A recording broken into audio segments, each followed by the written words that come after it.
축복의 통로. 잡으셔도 꼭 잡아주세요. 우리를 통하여서 열방이 주께 예배하게 되리. 할렐루야. 네. 하나님의 말씀 로마서 보겠습니다. 오늘 말씀은 로마서 12장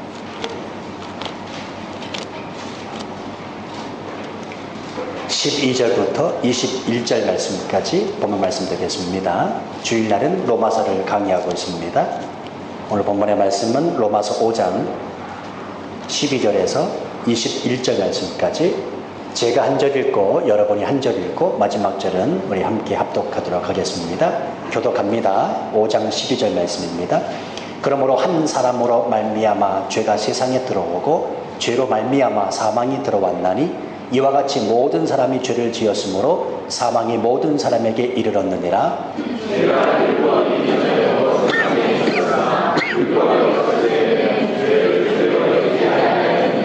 그러나 아담으로부터 모세까지 아담의 범죄와 같은 죄를 짓지 아니한 자들까지도 사망이 왕노릇하였나니 아담은 오실자의 모형이라.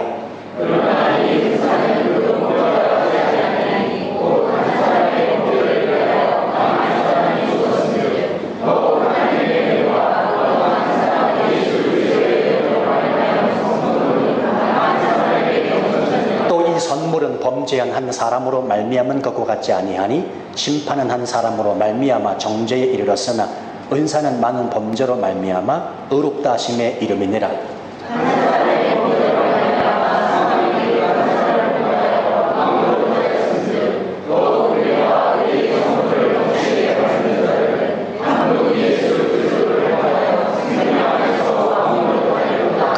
범죄로 많은 사람이 정죄에 이른 것 같이 한 의로운 행위로 말미암아 많은 사람이 의롭다 하심을 받아 생명에 이르렀느니라.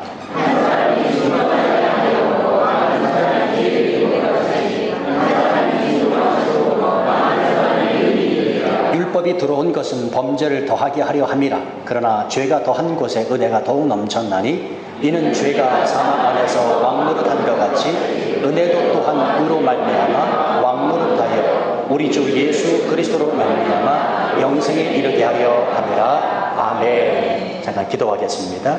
하나님 아버지, 종의 말씀 들고 섰습니다. 종의 모습은 온전히 감추어 주옵시고 하나님의 영광의 빛만 드러나는 이 시간 되게 하여 주옵소서. 말씀하여 주옵소서. 종이 듣겠나이다. 이 말씀이 우리 삶에 힘되고 용기되고 격려될 뿐만 아니라 결단하고 순종할 수 있는 말씀 되어지도록 성령님 도와주옵소서. 예수님 이름으로 기도하옵나이다. 아멘. 프랑스의 한 귀족이 영국으로 여행하던 중에 너무나 목이 말라 한 상점에 들러 시원한 맥주를 주문을 했습니다. 그런데요, 이상하게도 그 상점에서는 맥주를 팔지 않는다고 말하는 것입니다. 그래서 이 귀족이 다른 상점을 찾았으나 그 상점 역시도 맥주를 팔지 않습니다. 몇몇 가게를 다 둘러다녔지만 맥주를 팔지 않는다고 동일하게 이야기를 하는 겁니다. 어쩔 수 없이 이 귀족은 길가에 있는 한 농가에 들어가 우유를 한 잔 얻어 마시고 마른 목을 축이면서 그 농부에게 이렇게 물었습니다. 아니 어쩌면 이 마을에서는 어떻게 맥주를 팔지 않느냐라고 말을 했습니다. 그랬더니 뜻밖의 이 농부가 이렇게 대답을 합니다. 100년 전에 존 웨슬리 목사님이 우리 마을에서 한 주간 부흥회를 한 뒤로는 지금까지 우리 마을에는 알코올이 사라졌습니다. 100년 전 존 웨슬리 한 사람의 그 영향력 때문에 우리 마을에서는 100년이 흘렀어도 알코올을 찾아볼 수가 없다 말하는 것입니다. 이 웨슬리가 부흥회를 열 당시에는요, 마을의 숲집들 앞에는 종종 이런 광고물이 붙어 있었다고 합니다. 문 닫음, 주인이 어젯밤 회심했어. 치앙마이도 좀 이런 역사가 있었으면 좋겠습니다. 문 닫음, 어젯밤 주인이 예수 믿고 문 닫아버렸어. 예, 그래요. 여러분, 이게 무슨 말입니까? 복음의 사람, 성령의 사람인 존 웨슬리 목사님 한 사람 때문에 이 마을이 성시화되었다는 말입니다. 한 사람이 끼치는 영향력이 이렇게 실로 대단하다는 것을 우리에게 보여줍니다. 존 웨슬리 목사님뿐만이 아닙니다. 장로교 창시자인 존 칼빈도 마찬가지입니다. 그가 스위스 제네바에서 종교 개혁을 일으킬 당시에 제네바는 아주 심각하게 타락한 도시였다고 합니다. 성적으로 타락했을 뿐만 아니라 각종 범죄가 밤낮으로 끊이질 않았다고 해요. 그런데 이 도시가 칼빈 한 사람의 그 영향력으로 말미암아 성시화되는 놀라운 역사가 있습니다. 제가 가보지는 않았습니다만 여러분 오늘날까지도요, 스위스 제네바 그러면 뭔가 있어 보입니다. 그렇죠? 저는 가보질 않았어요. 그러나 스위스 제네바 하면 더럽고 추한 것이라기보다는 뭔가 깨끗하고 뭔가 성스러운 그런 분위기까지 느껴지게 됩니다. 그래서 제가 어제 이 말씀을 준비하면서 인터넷으로 검색해 봤다는 거 아닙니까? 도대체 스위스 제네바가 어떤 모습일까 생각하고 구글에 들어가 찾아봤습니다. 말씀은 정확해야 되잖아요. 아니나 다를까 정말 아름다운 도시더라고요. 혹시 가운데 스위스 제네바를 다녀오신 분도 있으리라 여겨져서 제가 거짓말할 리가 없지요. 아름다운 도시더라고요. 그리고 각종 국제대회를 많이 개최한 그런 지역이더란 말입니다. 근데 여러분이요, 반면에 아돌프 히틀러라는 사람 아실 겁니다. 아돌프 히틀러 때문에 인류는 엄청난 비극을 당하기도 했습니다. 자, 무엇을 말해줍니까? 한 사람의 영향력이 크다는 것을 말해줍니다. 성경을 보면 하나님께서 타락한 고모라와 소돔과 고모라 성을 멸하기로 작정하시면서 한 사람을 찾으시는 장면이 나옵니다. 창세기 18장에 보시면 나오는데, 이때 아브라함은 아시는 바와 같이 하나님과 어찌 보면 지루하고 그리고 아슬아슬한 협상을 하게 됩니다. 주께서 의인을 악인과 함께 멸하려 하시나이까? 의인 50명이 있다면 의인과 함께 그 성을 멸하시겠나이까? 이때 하나님이 이렇게 말하십니다. 아니다. 의인 50명을 찾으면 그들을 위하여 그 지역을 내가 용서하겠다. 아브라함이 제시하는 숫자가 점점 줄어듭니다. 급기야 10명으로 줄이면서까지 아브라함은 하나님께 소돔과 고모라를 심판하시는 것을 유보시켜달라고 요청합니다. 근데 여러분, 사실 아브라함은 조금 더 숫자를 내렸어야만 했습니다. 10명이 아니라 5명이 아니라 2명, 1명까지도 하나님께 말씀을 드렸어야 했습니다. 그러나 결국 소돔과 고모라는 하나님의 심판을 당하고 맙니다. 왜 그렇습니까? 의인 10명이 아니라 의인 한 사람이 없었기 때문에 그 소돔과 고모라가 멸망을 당하게 된 겁니다. 우린 이 말씀을 읽으면서 오해하시면 안 됩니다. 어떤 분이 그러시더라고요. 아브라함의 조카 롯은 의인이었지 않습니까? 여러분, 아닙니다. 그렇지 않습니다. 아브라함의 조카 롯은 의인이 아니었습니다. 그건 아브라함의 생각이었습니다. 10명까지 내린 이유는 아브라함의 조카 롯과 그의 아내 2딸, 그리고 이렇게 저렇게 소돔과 고모라 지역에 최소한 10명까지는 있으리라 생각했던 아브라함의 생각이었습니다. 생각해 보십시오. 의인이라는 사람이 정말 아브라함의 조카 롯이 의인이었다면 자기 목숨이 위태로워지자 자기 2딸을 밖으로 내보내 남자들과 상관하게 하겠습니까? 여기서 말하는 상관한다라는 말은 성적인 관계를 맺게 한다는 말입니다. 그러니까 롯도 소돔 땅에 살면서 소돔의 문화에 젖어버리면서 아비로서 전혀 거리끼지 않은 행동들을 하게 된 겁니다. 여러분, 우리는 분명히 기억해야 됩니다. 소돔과 고모라는 의인 한 사람이 없어서 멸망했습니다. 하나님께서 찾으시는 한 사람, 의인 한 사람이 없었기 때문에 불과 유황의 심판을 받을 수밖에 없었다는 사실입니다. 성도 여러분이요, 오늘도 하나님께서는 의인 한 사람을 찾고 계십니다. 하나님이 찾으실 만한 의인 한 사람, 그 한 사람이 저와 여러분이 되어질 줄 믿습니다. 세상을 변화시키고 주변의 사람들에게 선한 그리스도의 영향력을 끼쳐나가는 하나님의 사람, 그 하나님의 한 사람이 내게 되어지기를 우리 하나님은 원하신다는 겁니다. 뭐 이렇게 얘기하니까요, 거창한 것 같지만 사실 거창한 게 아닙니다. 하나님이 쓰시는 한 사람은 하나님의 말씀에 순종하면 됩니다. 한 하나님의 말씀에 순종하여 하나님의 뜻을 찾기로 몸부림치고 발버둥치면 하나님이 찾으시는 그 한 사람이 되는 겁니다. 거창한 게 아니라고요. 치앙마이 땅에 살면서 좋은 문화는 배울 필요가 있지요. 그런데요, 배우지 않아도 되는 것에 너무 애쓰면서 사시지 마십시오. 배우지 않아도 될 문화를 너무 붙들고 사시지 마시라는 겁니다. 왜냐하면 우리는 하나님이 택하신 하나님의 자녀들로 이 땅을 살아가는 존재이기 때문에 그렇습니다. 벌써 우리 아이들은요, 아닌 듯 하지만 이 땅 치앙마이에서 수많은 것들에 대하여 영향력을 받고 있다는 사실을 여러분이 인지해 주셔야 됩니다. 제가 한 번은 깜짝 놀랐어요. 저희 교회학교 출신 아이인데 그 아이하고 동성애에 관해서 이야기를 나누게 됐습니다. 하나님께서 동성애는 이건 죄라고 성경에도 말씀하고 있다. 어떻게 이렇게 할 수 있냐. 특별히 태국을 살다 보면 동성애자들이 많고 또 특별히 나가보십시오. 게이들이 얼마나 많이 있습니까? 남자인지 여자인지 분간되지 못하는 사람이 너무 많이 있습니다. 그런데요, 깜짝 놀랐습니다. 이 말을 듣는 이 아이가 저한테 그렇게 말하더라고요. 목사님, 그게 뭐 어때서요? 목사님, 그게 뭐 어때서요? 그럴 수도 있는 거죠. 그들의 문화고 그들의 생활 패턴인데요. 뭘 목사님이 그런 것까지 그렇게 말씀하십니까? 라고 저희 교회학교 출신 아이가 말을 한 거예요. 여러분이요, 이게 남 얘기가 아닙니다. 우리 아이들이 알게 모르게 이 땅에 더럽고 추악한 문화에 영향력을 받고 있다는 사실을 아십니까? 분명히 여러분들에게 말씀드립니다. 이 땅 치앙마이는 유토피아가 아닙니다. 아이들 교육시키기에 최적의 환경도 아닙니다. 여유있고 편안하고 편안한 모든 사람 시름을 잊게 해주는 우리가 꿈꿔왔던 그런 환상적인 것도 아니라는 겁니다. 기억하시기 바랍니다. 이 땅은 우리가 하나님의 말씀으로 변혁시켜야 될 땅입니다. 아멘. 이 땅은 하나님의 나라를 이 땅에 도래시키고 이 땅을 예수 그리스도의 십자가의 피로 덮어야 될 땅이라는 사실 잊으시면 안 돼요. 내가 왜 존재하는 이 땅을 살아가는가? 치앙마이 땅에서 어떻게 살아가야 되는가? 내 자식 공부 잘 시키면서 성공을 출시할 생각하지 마시고 이 땅은 하나님의 나라로 변화시킬 땅이라 예수 그리스도의 십자가 보혈표로 덮을 땅이라는 생각을 반드시 하고 사셔야 됩니다. 유토피아가 아닙니다.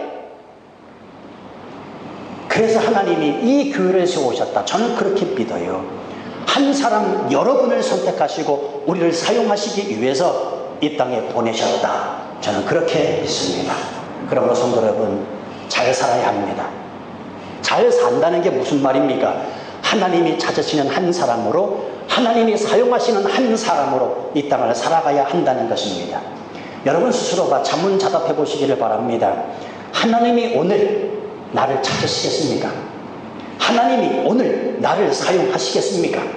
혹 이렇게 말씀하는 분이 계실지 모르겠습니다. 목사님, 하나님이 나를 찾으실 필요도 없고 더욱이 나를 사용하실 필요도 없습니다. 자, 그렇다면 다시 묻겠습니다. 무엇 때문에 신앙생활 하십니까? 복 받으려고 신앙생활 하십니까? 천국 가기 위해서입니까? 성공하고 출세하기 위해서입니까? 아니면 사람 관계 싸우시려고 신앙관계 하시는 겁니까? 예, 이런 것들을 완전히 무시하는 것은 아닙니다. 다만 우리 신앙생활의 목적은 보다 더 차원이 높아야 한다는 것을 말씀드리고 싶습니다. 그것은 무엇인가? 하나님이 찾으시는 사람, 하나님이 사용하실 한 사람 되기 위해서 몸부림치고 발버둥치는 거라는 말이에요.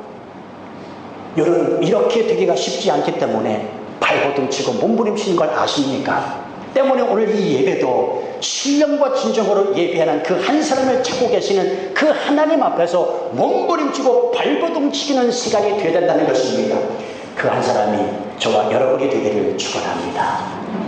자, 오늘 본문의 말씀을 보면 계속해서 8번을 반복하는 단어 하나가 나와요. 그게 뭐냐면 한 사람이라고 하는 단어입니다. 자, 보세요. 한 사람이 순종하지 아니함으로 죄인이 되었고 한 사람이 순종함으로 많은 사람이 의인이 되었다. 한 사람 때문에 이렇게 되었고 한 사람 때문에 이렇게 되었다가 오늘 본문의 핵심 말씀입니다. 자, 그렇다면 전자는 누구를 가리키고 후자는 누구를 가리키는 말입니까? 본문에 근거하면 전자는 아담이고 후자는 예수 그리스도를 가리키는 말입니다. 자, 12절 말씀을 보실까요? 그러므로 한 사람으로 말미암아 죄가 세상에 들어오고 죄로 말미암아 사망이 들어왔나니 이와 같이 모든 사람이 죄를 지었으므로 사망이 모든 사람에게 이르렀느니라. 자, 신앙생활을 오래 하신 분들이야 이 말씀을 거부감 없이 금방 받아들일 수 있지만, 그렇지 않으신 분들은 도대체 이 말씀을 어떻게 납득하고 받아들여야 되는지 쉽지 않습니다. 즉, 어떻게 한 사람 아담 때문에 죄가 이 세상에 들어오고 아담이 지은 죄로 말미암아 모든 사람이 다 죽게 생겼느냐 말이에요.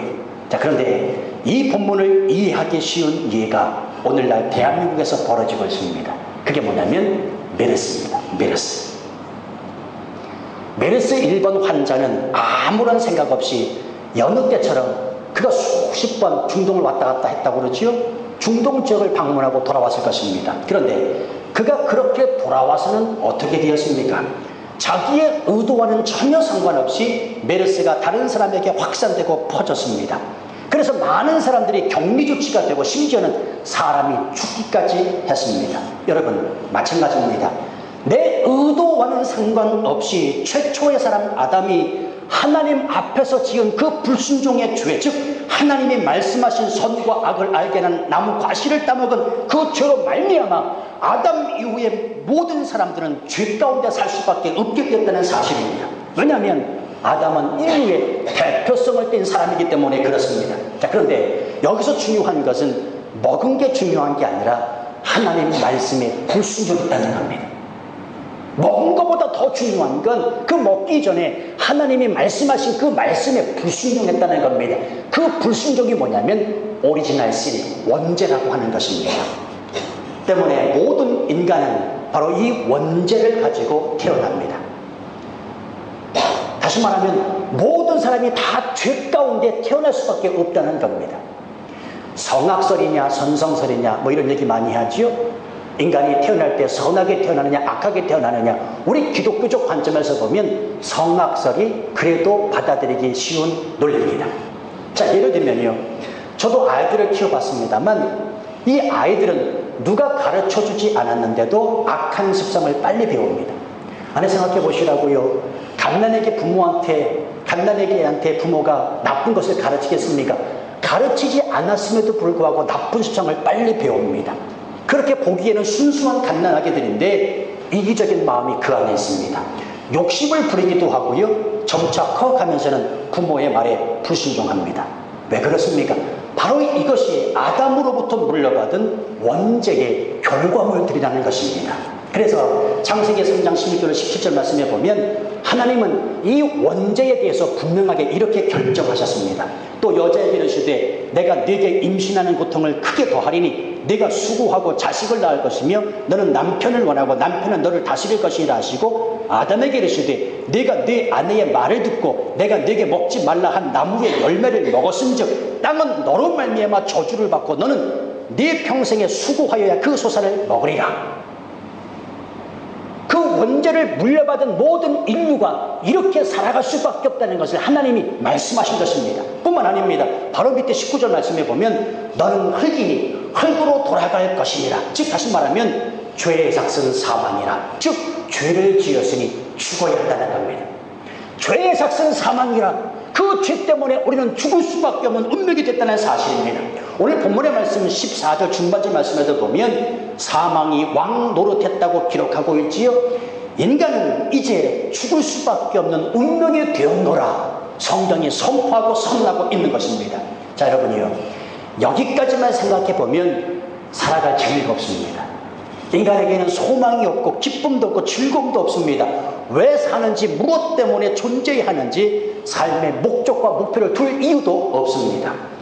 내일 내가 죄 때문에 죽는다면, 반드시 죽어야 되는 사람이 있다면 현재 그 사람에게는 아무것도 필요 없는 것과 마찬가지이기 때문에 그렇습니다. 자, 그런데 중요한 단어가 15절에서 시작합니다. 따라서 하십시다. 그러나 요겁니다. 요걸 놓치시면 안 돼요. 다른 성경 말씀도 다른 구절들도 다 중요하지만 요 구절이 얼마나 중요한지 모릅니다. 그러나 이 은사는 그 범죄와 같지 아니하니 곧 한 사람의 범죄를 인하여 많은 사람이 죽었은즉 더욱 하나님의 은혜와 또한 한 사람 예수 그리스도의 은혜로 말미암은 선물은 많은 사람에게 넘쳤느니라. 이해하기 쉽지 않으시지요? 그래서 제가 새번역 성경으로 번역을 한번 해봤습니다. 저도 이 말씀을 어떻게 받아들여야 될는지 막 흥분이 되더라고요. 그래서 번역 성경을 찾아봤더니 이런 이야기입니다. 15절에 여러분의 시선을 고정시켜 놓고 한번 이렇게 다시 한번 의미를 되새기시면 좋겠습니다. 그러나 하나님께서 은혜를 베푸실 때에 생긴 일은 아담 한 사람이 범죄했을 때에 생긴 일과 같지 않습니다. 한 사람의 범죄로 많은 사람이 죽었으나 하나님의 은혜와 예수 그리스도 한 사람의 은혜로 말미암은 선물은 많은 사람에게 더욱더 넘쳐나게 되었습니다. 즉 다시 말씀드리면 죄로 인하여 죽을 수밖에 없는 인생이 예수님으로 인하여 역전 인생이 되었다는 사실입니다. 한 사람 아담 때문에 그래서 어쩔 수 없이 인간은 죽어야 되는데, 그러나 한 사람 예수님 때문에 인간은 살 수밖에 없는 존재가 되었다는 사실입니다. 할렐루야. 저와 여러분들은 죽을 인생이 아니라 사는 인생이 되었다는 것입니다. 누구 때문에? 예수 그리스도 때문에 그렇게 되었다는 것입니다. 그 한 사람 예수 그리스도가 우리 모든 인간을 대상으로 베푸신 은혜가 무엇이기 때문에 그렇습니까? 바로 십자가의 피이지. 대속의 피, 구속의 피, 그 보혈의 피 때문에 우린 죽을 존재가 아니라 사는 존재가 되었다는 사실입니다. 성도 여러분이요, 그러므로 기억하십시오. 우리에게 다른 믿음은 없습니다. 예수 믿으면 복 받는다, 사실이 그렇다고 해도요, 이건 기독교의 본질이 아닙니다. 기독교의 본질은 주 예수 그리스도께서 아담 이후의 원죄를 갖고 죽을 수밖에 없는 나를 구속하시기 위해서 십자가에 죽으셨다. 십자가에서 내 죄를 용서해 주셨다. 십자가 그 보혈의 피로 말미암아 내 죄가 다 사하셨노라. 이것이 본질이고 이것이 진리라는 사실입니다. 성도 여러분이요, 이 땅 시험에 살면서 이 본질에 충실해 주시기를 바랍니다. 이 본질이 진리요, 이 본질에 충실하면 이 땅에서 당당하게 살아갈 수 있기 때문에 그렇습니다. 왠 줄 아세요? 사람은 진리 앞에서 당당해지는 법이거든요. 사람은 진리 앞에서 당당한 겁니다. 마치 마틴 루터가 믿음으로 의롭게 되는 진리 앞에서 당시 로만 가톨릭에 대항하여 당당했던 이유입니다. 사도 베드로와 요한이 천하 인간의 구원을 얻을 만한 다른 이름을 우리에게 주신 바가 없다라고 산헤드린 공회원들 앞에서 당당히 외칠 수 있었던 그 이유는 그것이 진리요, 그것이 본질이기 때문에 그렇습니다. 여러분이 아시는지 몰라도요, 저는요 굉장히 착한 사람이에요. 제 가운데 이름이 뭐가 들어있다고요? 착하십니다. 착할 뿐만 아니라 저는 굉장히 온순하기도 하고요, 또 내성적인 사람이에요. 강단에서는 이렇게 소리 질러도요, 내려가면 누구보다도 온순한 사람입니다. 빌립 오나. 쑥스러움도 많이 타서요, 청년 시절에는 여자들 얼굴도 제대로 쳐다볼 수 없었던 사람입니다. 그런데 바로 이 십자가의 본질, 이 십자가의 진리가 한 인생을 당당하게 바꾸어 놓았습니다. 그렇습니다, 여러분. 십자가의 본질은 한 사람의 인생을 바꾸어 놓을 만한 능력이 있습니다. 왜 그렇습니까? 그 십자가가 진리이기 때문에 그렇습니다. 아멘. 여러분, 제가 그래도 치앙마이에서 10년차 목회하고 있는 목사입니다. 한번 생각해 보세요. 제가 수많은 사람들을 만나고 수많은 사람들을 접해봤습니다. 그래서 여러분들에게 분명히 말씀드릴 수 있는 게 있습니다. 이 땅에서 당당하게 살아가는 방법, 이 땅에서 정말 멋있게 자신감을 가지고 살아갈 수 있는 방법 한 가지 알려드릴까요? 그건 물질이 있지 않더라고요. 이건 제가 이 땅에서 10년 목회하면서 겪은 겁니다. 수많은 사람들을 만나고 수많은 사람들을 접해보면서 이 땅에서 터득한 겁니다. 제 얘기를 들으세요. 저보다 오래 사신 분들은 말고요, 저보다 10년 아래로 이 얘기를 잘 들으셔야 됩니다. 수많은 사람들을 만나봤습니다. 수많은 사람들을 접해봤습니다. 그들이 가지고 있는 물질 때문에 당당하다, 얼마 못 갑니다. 그들이 가지고 있는 물질 때문에 당당한 건 다 허세입니다. 다 허세, 다 위선입니다. 그 속마음 깊은 곳에 외로움과 고독이 있음을 저는 보았습니다. 자기가 배운 똑똑한 지식 가지고 살아가는 사람이 있습니다. 그게 당당함입니다. 죄송한 얘기지만 저희 교회도 몇 번 나오셨어요. 무슨 S대 출신이고 무슨 여러분, 그게 우리에게 당당함을 주지 않더라고요. 그게 우리로 하여금 자신감이 일어나는 원동력이 되지 않더라고요. 내 아내가, 내 남편이 잘나고 똑똑한 것이 당당함이 아니더라고요. 어느 사람에게 있지 않냐고, 물질에 있지 않냐고, 권세에 있지 않냐고, 신에 있지 않냐고. 예수 그리스도를 믿는 우리의 당당함은 예수가 나를 십자가에서 구원하셨다, 이 믿음을 가져갈 때, 믿음을 생각할 때 당당해지더라고요. 할렐루야. 정말입니다. 정말이에요. 사실입니다. 여러분, 치앙마이 오셔서 신앙생활 그래서 잘하셔야 됩니다. 제가 15년 동안 목회하면서 수많은 사람들을 봤다니까요. 잘하는 듯한데 중간에 흔들립니다. 이리 흔들리고 저리 흔들리고 결국 실패하며 돌아가시는 거 수없이 많이 봤습니다. 왠 줄 아십니까? 십자가에서 예수 그리스도가 나와야 죽으셨다라고 하니 분명한 믿음이 없는 겁니다. 십자가에 대한 진리, 십자가에 대한 본질을 깨닫지 못합니다. 여전히 물질을 의지하고 세상을 의지하고 사람을 의지하니 실패하고 절망하며 돌아갈 수밖에 없는 거예요. 우리 아침에 참여한 성도 여러분이요, 우리 이 땅에서, 치앙마이 이 땅에서 당당하게 자신감을 갖고 살게 하는 것은 예수 그리스도가 나를 위하여 십자가에서 죽으셨다. 할렐루야. 이거예요. 이것만 가지고 있으면 당당하게 자신감을 가지고 살 수 있습니다. 그게 무엇이기 때문에 그런지 본문 말씀 17절 말씀 봐주세요. 한 사람의 범죄로 말미암아 사망이 그 한 사람을 통하여 왕노릇하였은즉 더욱 은혜와 의의 선물을 넘치게 받는 자들, 즉 저와 여러분들은 한 분 예수 그리스도를 통하여 생명 안에서 왕노릇하리로다 말씀하기 때문에 그렇습니다. 자, 첫 번째 주어진 게 뭡니까? 생명입니다. 이 예수 그리스도를 믿음으로 말미암아 한 사람 예수 그리스도 때문에 얻어진 축복이 뭐냐면, 첫 번째는 생명이고 두 번째는 왕노릇한다 말씀합니다. 다시 이 말씀이 21절에서 반복되는데 보세요. 이는 죄가 사망 안에서 왕노릇한 것 같이 은혜도 또한 의로 말미암아 왕노릇하여 우리 주 예수 그리스도로 말미암아 영생에 이르게 하려 함이라. 성도 여러분이요, 우리는 하나님 보시기에 왕같은 존재입니다. 우리가 왕이어서 왕같은 존재가 아니라 한 사람 예수 그리스도를 믿음으로 말미암아 주어진 하나님의 복, 하나님의 은혜가 무엇이냐? 내가 왕같은 존재가 되었다는 사실입니다. 그러므로 여러분이요, 우리는 이 한 사람 예수 그리스도를 믿는 믿음으로 말미암아 하나님의 쏟아 부어주시는 은혜를 마음껏 누리시게 합니다. 부탁드립니다. 거지처럼 살지 마십시오. 돈이 없는 사람이 거지가 아닙니다. 이 분명한 믿음을 갖고 있으면서도 내가 거지처럼 살고 있는 사람이 얼마나 많은지 모릅니다. 당당하십시오. 자신감을 가지십시오. 거지처럼 살아서는 안 됩니다. 하나님은 우리를 왕자처럼 살게 하셨기 때문입니다. 은혜를 누리지 못하게 하는 것이 무엇입니까? 사탄입니까? 내 주 안에 거하시는, 내 안에 거하시는 성령님의 힘을 빌어 사탄을 물리치시기를 바라고요. 다른 사람이 나에게 뭐라고 합니까? 그런 것들에 우리의 기분이, 우리의 감정이 흔들려서도 안 됩니다. 살면서 만나게 되는 여러 가지 문제들 때문에 절망하거나 낙심해서도 안 됩니다. 왜 그렇습니까? 그 문제가 무엇이든지 간에 사람은 아닐지언정 하나님만은 나를 왕같은 존재로 보시기 때문에 그렇습니다. 뿐만 아니라 그 한 사람 예수 그리스도를 믿음으로 말미암아 하나님이 우리에게 주신 게 뭐냐? 하나님의 자녀로 삼아주셨고 천국 백성 되게 하신 영생의 선물을 우리에게 허락하셨다는 사실입니다. 할렐루야. 지금 사도 바울은 이것을 말하고 있는 겁니다. 유대인들을 향하여 이런 예수 그리스도를 믿음으로 말미암아 이런 복이 주어지는데 너희는 어찌하여 율법에 얽매여 있느냐? 그게 오늘 로마서의 말씀입니다. 사랑하는 성도 여러분, 이제 한 사람 예수 그리스도를 믿는 이 믿음 때문에 우리의 자긍심이 높아져야 됩니다.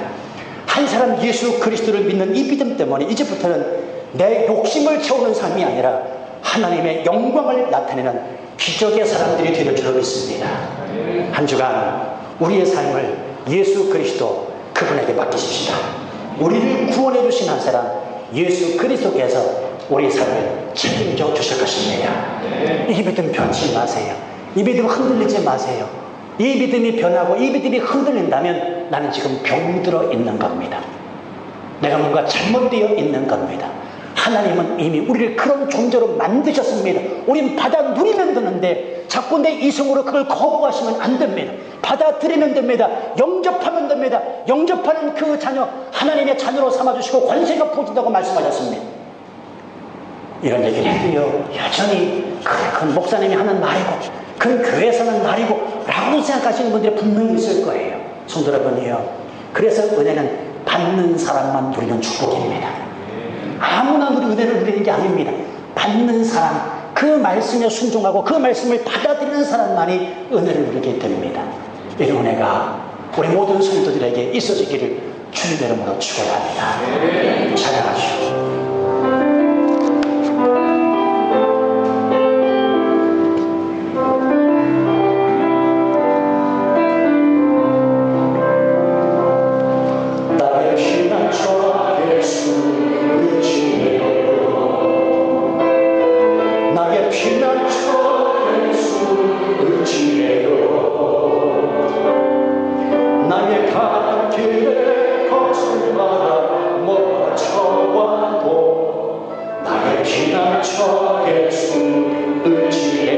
나는 영원히 주님 사랑합니다. 나는 영원히